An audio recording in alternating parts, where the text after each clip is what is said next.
Hey, everybody, we are back with another episode of Real Estate Stories. Hey, Mason. Hola. So, Mason and I were talking. This comes up, unfortunately, somewhat frequently.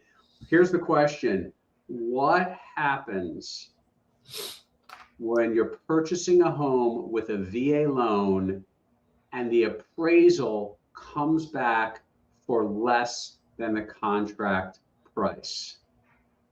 Drum roll, please. Mason, what happens? Tidewater. Tidewater. Yeah. I'm not sure the origins of that name. I don't know if you are. Are you? No. No. idea. But here's what happens. There is a process for this.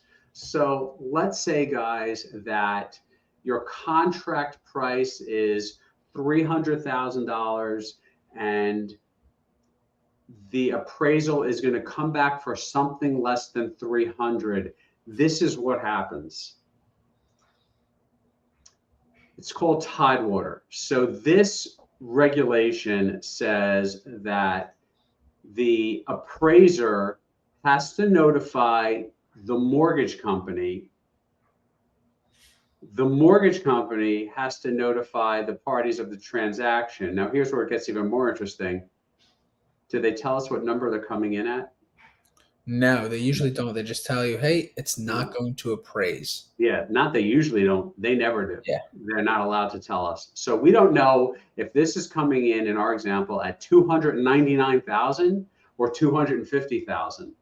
And yeah, and what happens is the regulation says that we have 2 days, only 2 days to get this figured out, which essentially means that us, right, as real estate agents, we have 2 days to present any comparable sales that we think might support the cause and help this property get to 300,000, right? Yeah, that's it. That's really it.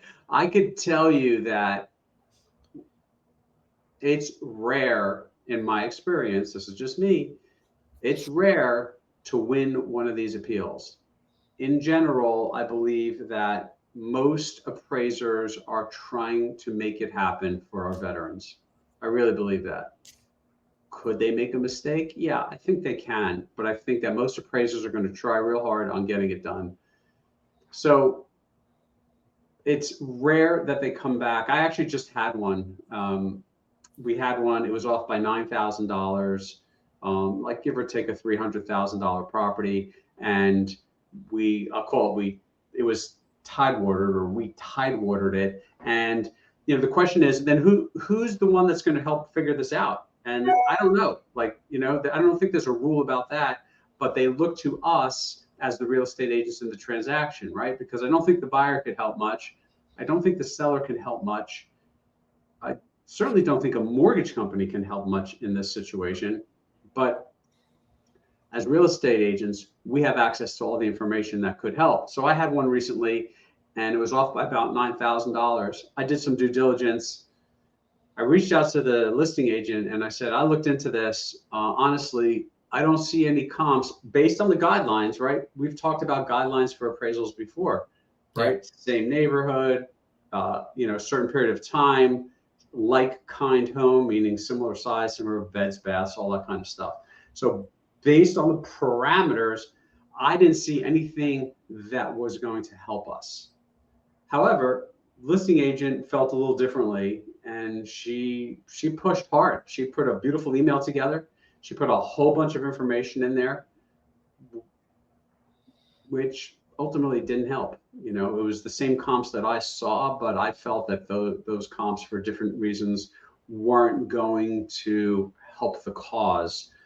So ultimately, the seller said, okay, and everything was good and adjusted the price. But often what can happen, as we know, is the seller might do what? Put their feet in the sand.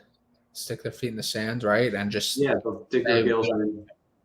They'll dig their heels in, and if there's a seller's concession or closing cost credit, aka closing cost credit in that, they may say, well, okay, I'll lower the price if you as a buyer are willing to get rid of your closing cost credit, right? That happens.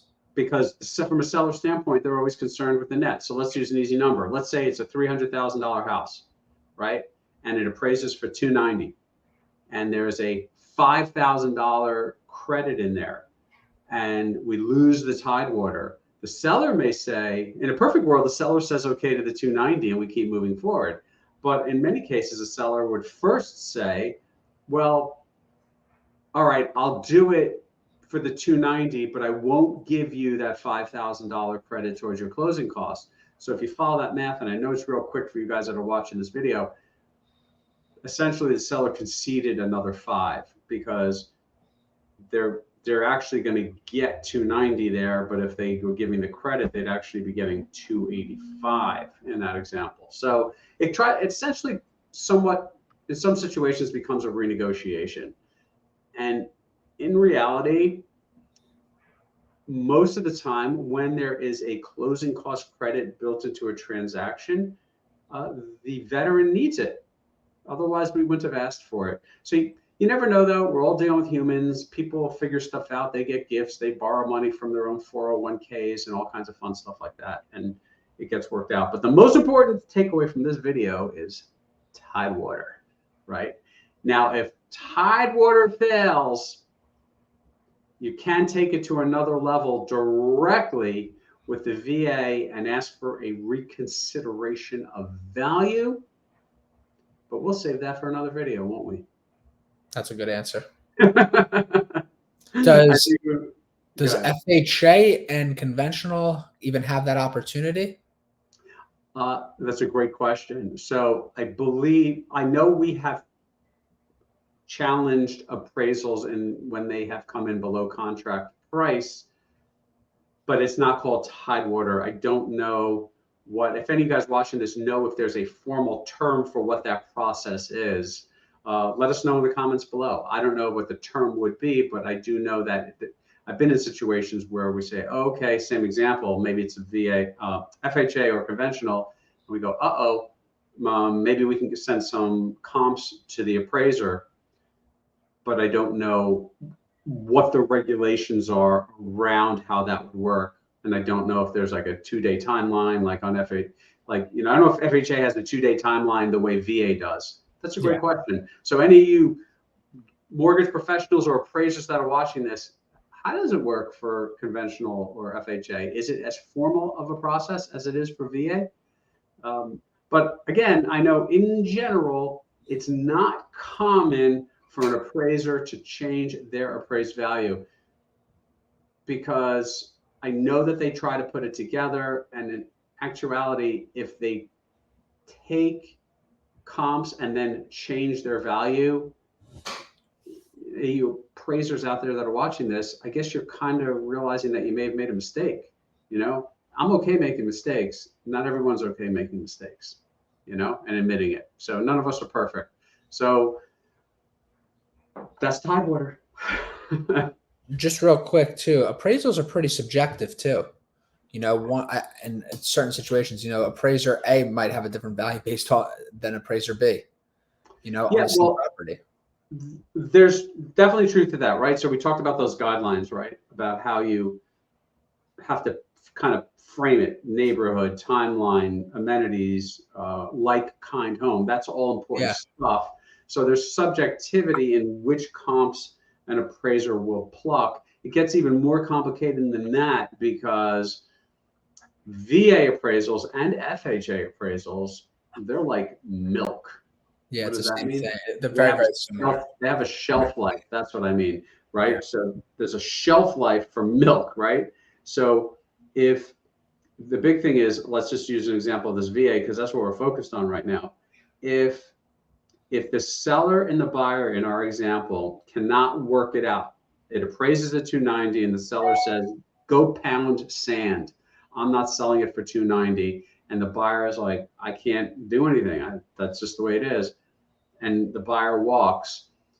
If another veteran comes along to buy that house in a certain period of time, and I forget the exact timeline, it could be, I think it's 180 days. 6 months. It could be 6 months.